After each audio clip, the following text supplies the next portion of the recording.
You're listening to PetLifeRadio.com. Today's episode of Paranormal Pets is brought to you by Audible.com.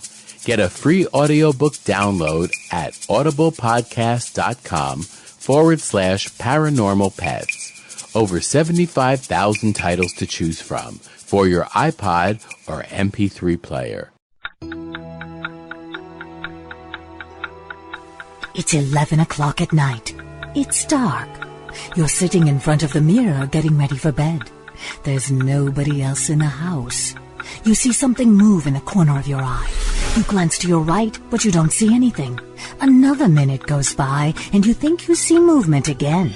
So you slowly turn to your left, but again, the room is empty. You turn back around, and staring you face to face in the mirror is a cat. You jump back because you don't have a cat, and there's no cat in the room. But there he is, staring at you in the mirror. Welcome to Paranormal Pets, where you can always expect the unexpected. Each week we'll discuss all aspects of weird or spiritual animal encounters, ghosts, totems, psychic animals, animal souls, animal angels, and animals in religion, with a little cryptozoology thrown in. Now, step into the supernatural world of pets with your Paranormal Pets ghostly host, our ghost host. Hello and welcome to Paranormal Pets on PetLifeRadio.com. I am your host, Dr. Brandy Stark, and for this particular episode, I do have an article to read to you about chimps and awareness of others' deaths, and then I thought that we might take a look at 4 books dealing with ghost pets and maybe do a little bit of a brief overview and review of them. So, without any further ado, I'm actually going to pause right here for these commercial messages. Now, time for something really scary. A word from our sponsors. Paranormal Pets will reappear before you can say Bigfoot. Don't run away.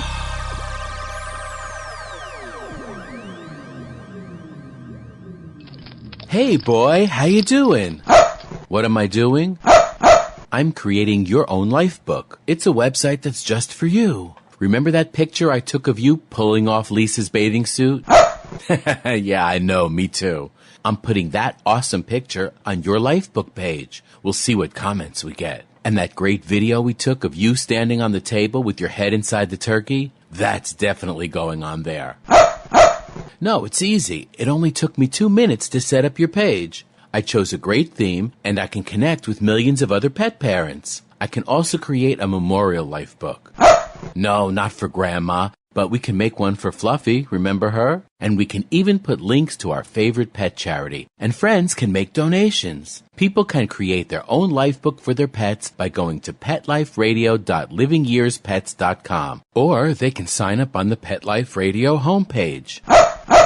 Where's Lisa? She's outside by the pool. Hey, come back here!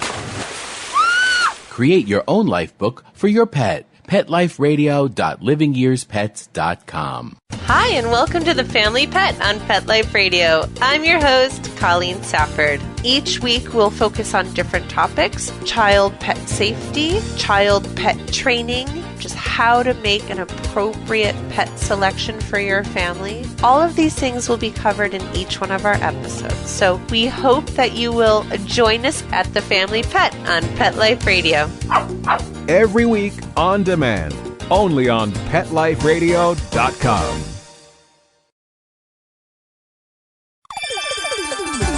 Let's Talk Pets on PetLifeRadio.com.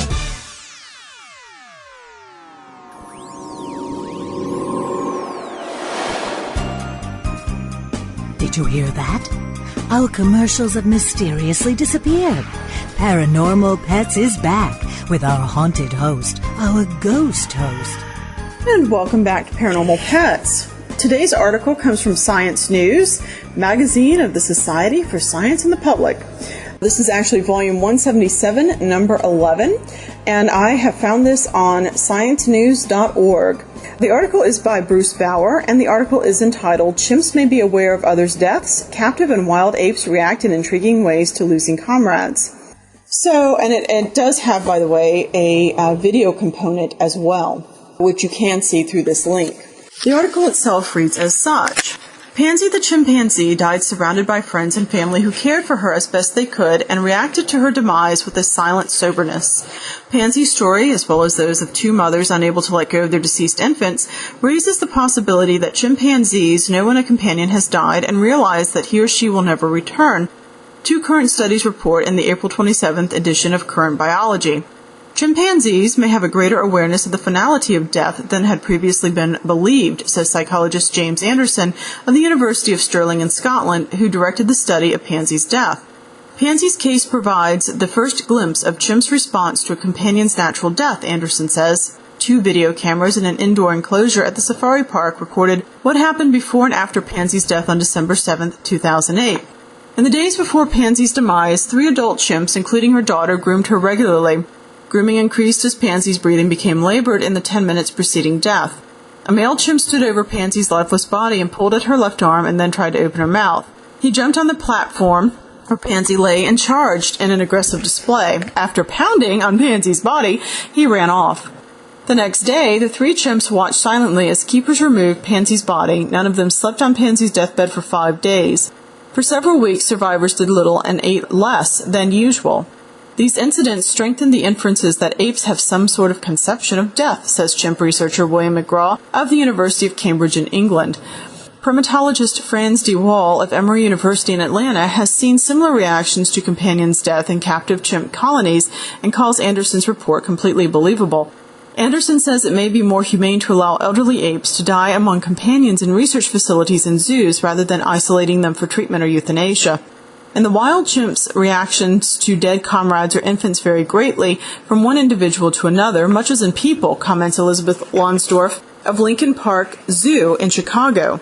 Old and sick chimps often find sheltered spots to die alone or get taken by predators, with the group resuming its daily foraging. We don't know yet if chimps can grieve for the loss of a group member, Lansdorf remarks. Uncertainty also surrounds the intentions of 2 female chimps that literally wouldn't let go of their infants that died of infections in 2003, as described in another study. These chimps inhabited forests surrounding Bosso, Guinea. One female, the mother of several other chimps, carried her 1-year-old on her back while foraging for 68 days. The other female, a first-time mother, carried her 2-year-old in the same way for 19 days. Then the bodies were abandoned. In both instances, tropical weather dried and preserved the corpses in a natural mummification process. Mothers groomed infants' bodies and took them into their day and night nests. Over time, mothers increasingly let other group members, including youngsters, handle and play with the bodies. Zoologist Dora Biro of the University of Oxford in England, who led the study, is cautious about interpreting the behavior as reflecting an awareness of death. These mothers understand that there was something unusual about their infants, but whether for them that indicated that the infants would never come back to life remains a fascinating open question, Biro said.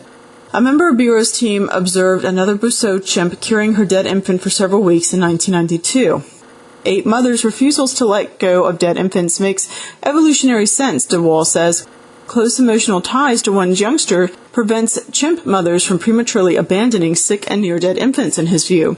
Chimpanzees may know something of someone else's mortality, but we have no way of knowing whether they understand their own mortality, de Waal remarks. Now, I find this article rather fascinating, particularly because I had initially read it in an abbreviated version, anyway, in the TBT, which is kind of a tabloid edition of the St. Petersburg Times. But I do find this rather fascinating because it does show, as we have presented in this particular program in prior episodes, that animals may have some sort of conception of death and dying, and that their conceptions may be as advanced as humans, at least to a certain degree, or at least human-like.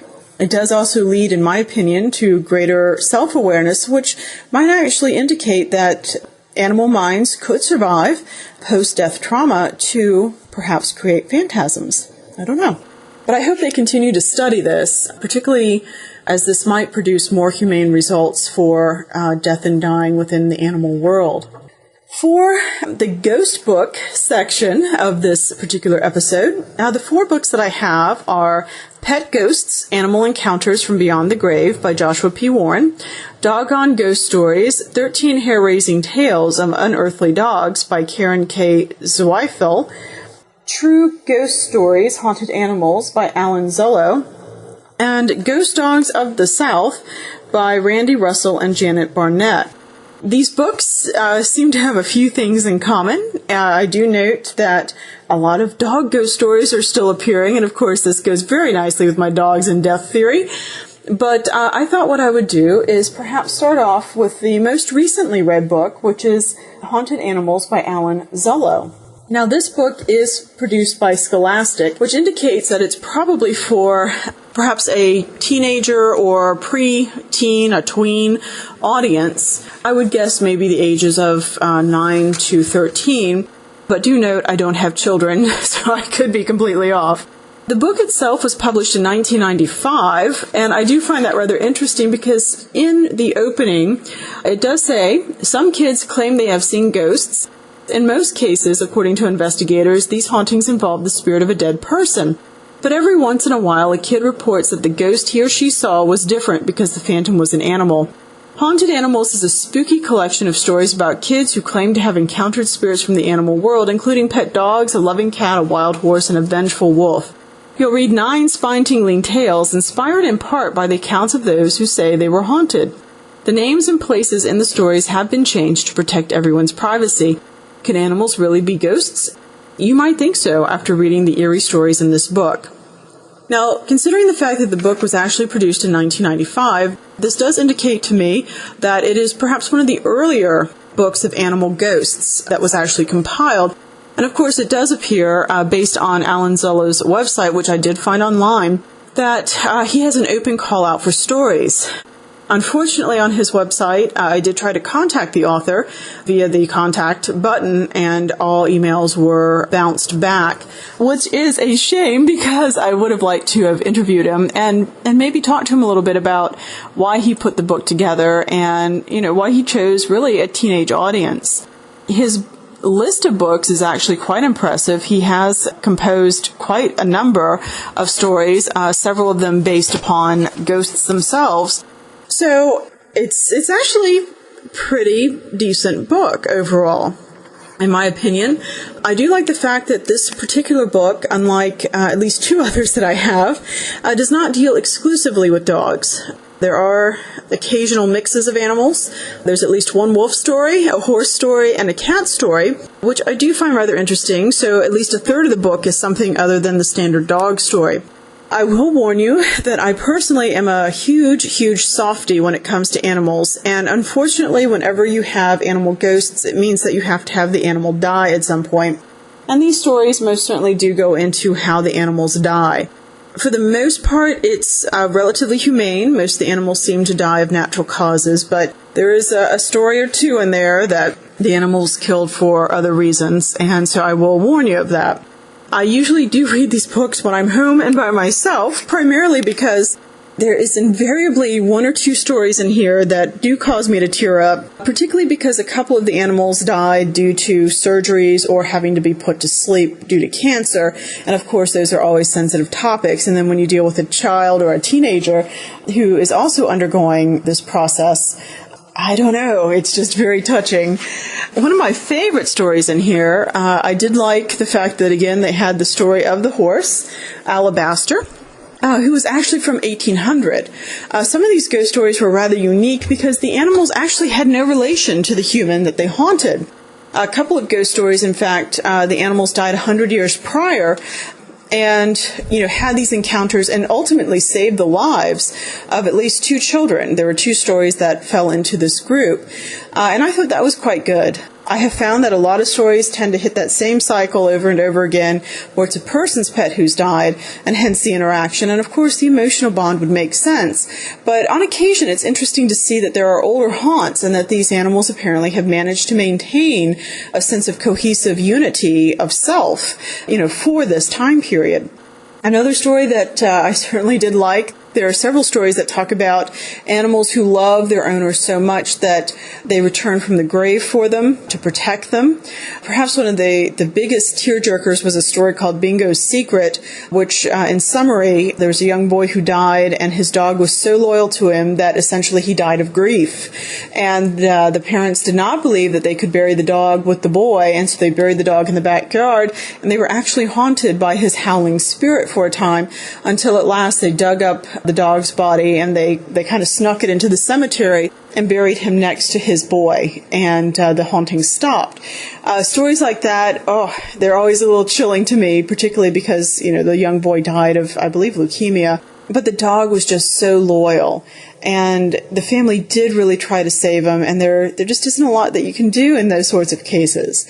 So overall, even though the book is fairly old, and it does deal with teenagers, for the age group and for the interest in animals, and because you even have a revenge story in here of a dog that, while not really abused, was not taken care of to the best of their owner's abilities, I would say that at least it does promote the value of human-animal friendship, human responsibility to their pets, and how much some of these young adults or young people really cared for their animals. So I would actually recommend the book. It's easy to read. I mean, obviously, as an adult, I think I read through this in about an hour or so, weeping through some of the stories as I went. But I guess it doesn't matter if you're a child or an adult, you can still feel that. But overall, I thought it was a really pretty decent book. As I said, it does at least offer a little bit of ghostly variety. Now, what I'd like to do at this point is to go ahead and pause for a couple of commercial messages, and then when we come back, we will address the last 3 books. So we will be right back after these messages. Now, time for something really scary. A word from our sponsors. Paranormal Pets will reappear before you can say Bigfoot. Don't run away. Hey, love to read, but just never seem to have enough time to sit in one place long enough? For all of us on-the-go people, Audible has the answer. Best-selling audiobooks for your iPod or MP3 player. For Pet Life Radio listeners, Audible is offering a free audiobook download with a free 14-day trial to give you a chance to check out their service. Choose from hundreds of today's bestsellers, including awesome pet books, such as Bad Dogs Have More Fun by Marley and Me author John Grogan, Love That Cat by Ingrid Newkirk, It's Okay to Miss the Bed on the First Jump, and Other Life Lessons I Learned from Dogs by Seinfeld's John O'Hurley, and many, many more. To download your free audiobook today, go to audiblepodcast.com/paranormal-pets. Again, that's audiblepodcast.com/paranormal-pets. It's time for school for you and your friends, your furry best friends. Train your dog the fun and easy way with Teacher's Pet Sessions. Teacher's Pet host Pia Silvani teaches you step-by-step how to train your dog the fun and easy way. You get 8 30-minute live audio training sessions, complete transcripts of each session, plus a basic training manual to get you and your dog off to a great start. Training begins the moment you bring your dog home. Teacher's Pet Sessions offers positive reinforcement training to shape your dog's behavior and encourages upbeat, enthusiastic responses to ensure that your dog will enjoy learning. Teacher's Pet Sessions dog training is fun at both ends of the leash. So listen, learn, and laugh with your dog with Teacher's Pet Sessions. Get your copy of Teacher's Pet Sessions Volume 1 today. To order, go to teacherspetsessions.com. Hi, this is Pia Silvani, your host. Bring your dog, tug toy, and treats, and get ready to have some fun. teacherspetsessions.com. Hello! I'm Deborah Wolf, and I'm inviting you to my animal party on Pet Life Radio. The dress code? Come as you are. Pajamas, a tux, You can even go naked like your pets.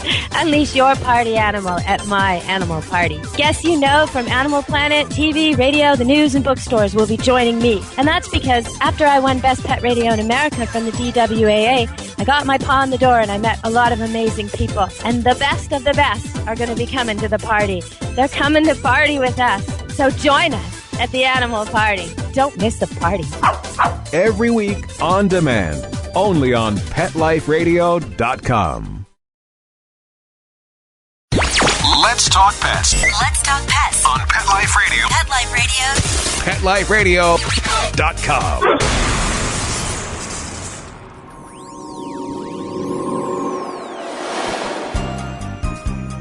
Did you hear that? Our commercials have mysteriously disappeared. Paranormal Pets is back with our haunted host, our ghost host. And welcome back.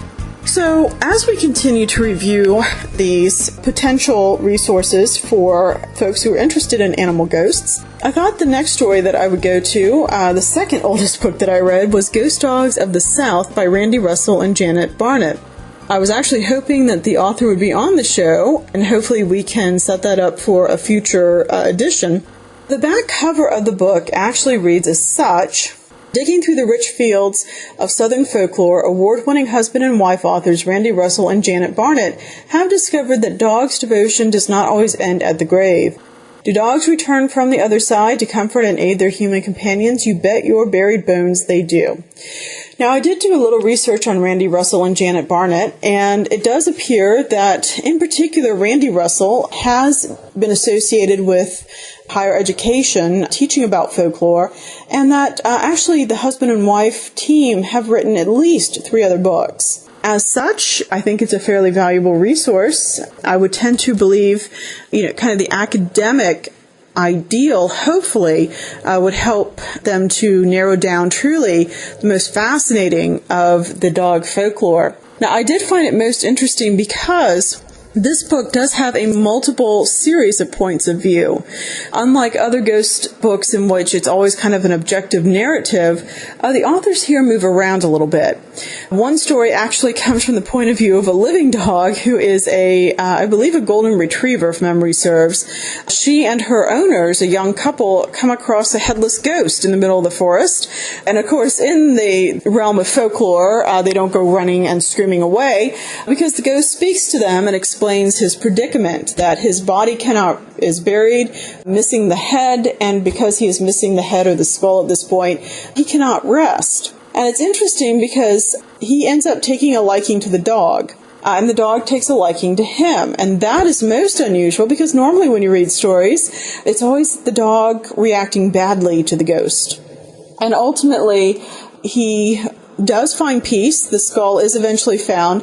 But the interesting thing is that the story kind of comes from the point of view of the dog who helps to find the skull and, kind of comments on the ghost on and off throughout the story. And actually at the end, the ghost says, little collie, if there's anything I can do for you, let me know. And because this dog loves to play fetch, he never should have said that apparently. Apparently he is not going to find his rest for a little while because she wants him to continue to throw the ball. Stories like that make this very interesting. And again, it's just one somewhat summarized story for you, but this book actually is quite thick. It does manage to present, I would say, a good 24 stories. It's 287 pages. It does have some illustrations, or at least some pictures in here that were chosen. They're interesting pictures. They're not necessarily ghostly pictures. And titles include things like Watchdog, A Dog's Wish, Buddy, Granny Dollar, Butterfly Dog, Barking Creek, The Silver Locket, The Open Door, Trick or Treat, Jameson's Bell, The Missing Tree, Rose Perfume, Wood and Sea, Devil Dog, Pepper, Big Pigeon, Moss Dog, The Whirlpool, Elf House, Belly Dog, and so on. So ultimately, I think this book is actually a pretty decent one. Because these are folkloric stories, folklore usually has a slightly different connotation than ghost story. Folklore oftentimes has kind of a historic word-of-mouth element to it. And in fact, one of these stories really gives you some good insight to collecting folkloric stories. They actually kind of present one of the ghost stories as an interview between an old mountain woman and a folk tale gatherer, a scholar. So the only aspect of this that gets to be a little distressing is that it is a series of omitted folk tales. But the interesting thing is that when you start looking through folk stories and folklore and even the modern day component of urban legends, oftentimes there's a seed of truth to them. So I do recommend the book. I think that, again, you can find enough value in it. The introduction is actually quite well written and gives quite a bit of information that I personally find quite helpful and enlightening as to the role that folklore plays, and actually some of the folkloric elements. You actually get a free story or two even in the introduction. So, Ghost Dogs of the South by Randy Russell and Janet Barnett, definitely worth it. This was published in 2001. So, the next book that I have is actually Pet Ghosts, Animal Encounters from Beyond the Grave by Joshua P. Warren. Now, it does actually say on the cover that he is the author of How to Hunt Ghosts. The back cover says, "Is your pet really dead? Paranormal investigator Joshua Warren thought his dachshund was, but for weeks after her death, he still heard her shrill, desperate whining haunting his home. Using an array of high-tech equipment, he searched for her presence. What he found led him on a search for ghostly animals throughout history. From known creatures to unknown, ancient to modern, anecdotes to scientific theory, in text and pictures, Pet Ghosts is a comprehensive look at how animal spirits relate to humans for better or worse, and how you can document them on your own. Also included in Pet Ghosts, interviews with animal experts such as authors Brad Steger and Nick Redfern and cryptozoologist Lauren Coleman, simple tools and techniques to find and record your pet spirits, and tips on how to contact your deceased pet. Now, I did do some research on the author, and it does give a little bio on the back. Joshua P. Warren is a world-renowned paranormal investigator who currently appears on the Discovery Channel and hosts a regional radio show, Speaking of Strange. He has been regularly featured on Coast to Coast AM, TLC, the Travel Channel, and the History Channel. As president of his research team, Lemur, he has been covered by periodicals such as Fate, the New York Times, and FHM. I did find his website online, and he actually has quite an array of interests that certainly vary from just standard paranormal investigation. It does appear also to cover Bigfoot, cryptozoology, and actually a whole host of things that I admittedly do not really specialize in. Now, the book itself, I have to say I was a little disappointed with it because I felt like the author was really recycling a lot of information from How to Hunt Ghosts. Basically, in How to Document Ghosts, and particularly pet ghosts, it's the same exact way that you would document a regular paranormal investigation. Perhaps the only real difference that this author illustrates is that he does use a strobe light, which admittedly I don't know if I necessarily endorse, but there are teams that do use them. There is a chapter on the history of spectral animals. I found it a little hard to follow because it jumped from folklore to historic mythology, etc. I think that the author could actually perhaps pull some of these topics together and perhaps actually have a whole new book just based on chapter 1. We do know that animal ghost stories go back throughout time, absolutely, and I think it would be a rather fascinating research project. I will say that by the time we get to a personal experience with pets, that chapter was actually very good. I enjoyed that. He does have a series of ghost stories that go from horses to, the standard dogs and cats. And my personal favorite was a bird, and that was a revenge story. And there are not that many animal revenge stories, because for the most part, animals are pretty forgiving. The story was actually rather depressing, though, because the whole point, the bird kind of went insane because his owner, who got him as a companion, fell in love with the young woman who, while she was trying to be nice to the birds, certainly occupied this gentleman's time quite a bit, and possibly inadvertently killed the bird. So, that part of the story was a little bit hard, but For weeks afterwards, they would hear the bird individually and together calling to them. And eventually the bird, who used to actually introduce the two of them, Rick and Pam or whoever they were, started saying Pam and some other man's name. And it turns out that his beloved fiancée, might not have been as faithful as she was. Stories like that are just absolutely fascinating and certainly worth reading. So there is some value here. He does talk about documenting your pet's spirit. And again, you can pretty much find that through any form of paranormal investigation. He does go into cryptozoology. The big three, of course, Bigfoot, Mothman, the standard crypto characters that we're always very interested in. Some of these stories were quite interesting, but I would not necessarily classify them as a pet ghost. That does tend to move into cryptozoology and away from our standard ghost story. And then he actually has a rather interesting conclusion to his book. So overall, it's a rather unique book. It has some valuable elements to it. I do wish that it was organized slightly differently. I believe that it would have been easier to read.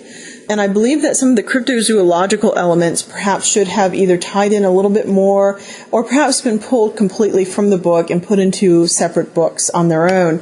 They do relate to a certain degree, but not as cohesively as I would like them to. The last book for this episode is Doggone Ghost Stories, 13 Hair-Raising Tales of Unearthly Dogs by Carolyn K. Zweifel. And this is actually one of the first books that I had, which I find very interesting. And of course, I love the fact that on her cover, she quotes, "Outside of a dog, a book is man's best friend. Inside of a dog, it's too dark to read," by Groucho Marx. Who can't love him, right? And then, of course, she adds her own, "unless it's a ghost dog." Meet Firehouse Annie, the courageous Dalmatian who won the hearts of gratitude in countless generations in her town. In life, she raced flat out to burning buildings and risked her own life to save others. In death, the ever-faithful Annie still races through the streets and towns and continues to save lives by giving advance warning of impending disaster. You don't want to meet the two-headed dog who patrols River Road in the dead of night. His 4 fiercely glowing red eyes, wicked-looking incisors, and hot breath are guaranteed to scare wayward husbands and boyfriends to death. Then there's a dog who lost his head in a mortal battle to save his master from a brutal attack one night long ago. Still eager for human companionship, he playfully waits for anyone foolish enough to be out late near Tug Fork. One look at him will turn your hair white. And 10 more dead but not gone canines who will tug your emotions and either warm your heart or chill your bones. Told by master storyteller Karen K. Zweifel, you won't be able to put this book down. This particular book, copyright 1996, so right around the time period, and it has hit a second edition in 1997. Once again, a kind of an interesting series of stories involving dogs. Doggone Ghost Stories. It appears to be mostly folklore. And the story that really kind of struck me as showing a rather different style, the author has a very clever way of starting one story, and as it continues on, actually intertwining it with multiple sightings of the same dog ghost. And of course, one of the scariest, in my opinion, was the headless dog of Tuck Fork. It's the first story in here, but very interesting how this dog story apparently was adapted with permission, but how she so cleverly wove it together. There's a story of a peddler and his dog who are walking along, and in between, a couple of events with them, you get stories of this very, very scary, admittedly, ghost, one that I would never want to see, a large kind of blue-black dog, very powerfully built, but missing its head, and instead you see the open, gaping wound where the head should be. And this thing apparently chases you. That might keep me awake at night. But the stories actually really vary. They are very cleverly done. Definitely worth a read if you have the opportunity and you can still find this book. I would recommend perhaps Amazon or half.com or anywhere that you're going to find a good used ghost story. So with that, I think we have managed to review all 4 books, maybe giving you all a little bit of food for thought on stories and some new ideas to look for. The one thing I can say is, for those of you who like ghost stories and you like to stay up late reading these, I think a few of them will keep you awake at night. I'm just delighted that I have my pugs with me, and hopefully they still act as protectors against any form of nasty spectral animal out there. And actually a few of them, I might not mind if they visited me post-life. We'll see. So ultimately, I hope you all found that rather useful. If you would like to see more reviews, the Spirits of St. Petersburg site regularly reviews events and TV shows, movies, and books, anything else we could find. You're welcome to check that out on www.spiritsofstpetersburg.com or just Google Spirits of St. Petersburg. And ultimately, as always, I remind you to support your local animal rescues. Remember that there are many, many, many needy animals out there, and the more that you can help, the better. And also, I would ask, if you would, to please keep the Florida coastline in your thoughts. We are currently dealing with the BP oil crisis in the Gulf, and while it has not reached Tampa Bay in particular, it has caused quite a bit of damage along the Gulf Coast, and of course wildlife is almost always most heavily impacted. If you would like to help with that effort, I would suggest that you look up, there are several websites, several newspapers that published things that can be donated to help the cleanup effort, which include things like t-shirts, pet hair, interestingly enough, and even human hair. And I do believe that after my last haircut, some of my own hair actually did go to help with that cleanup effort. So otherwise, we will end our episode here, and I will wish you a happy haunting. Take care.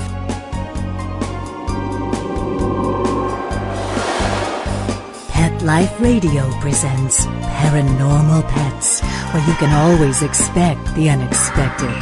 Each week we'll discuss all aspects of weird or spiritual animal encounters, ghosts, totems, psychic animals, animal souls, animal angels, and animals in religion, with a little cryptozoology thrown in. Step into the supernatural world of pets every week on demand, only on PetLifeRadio.com.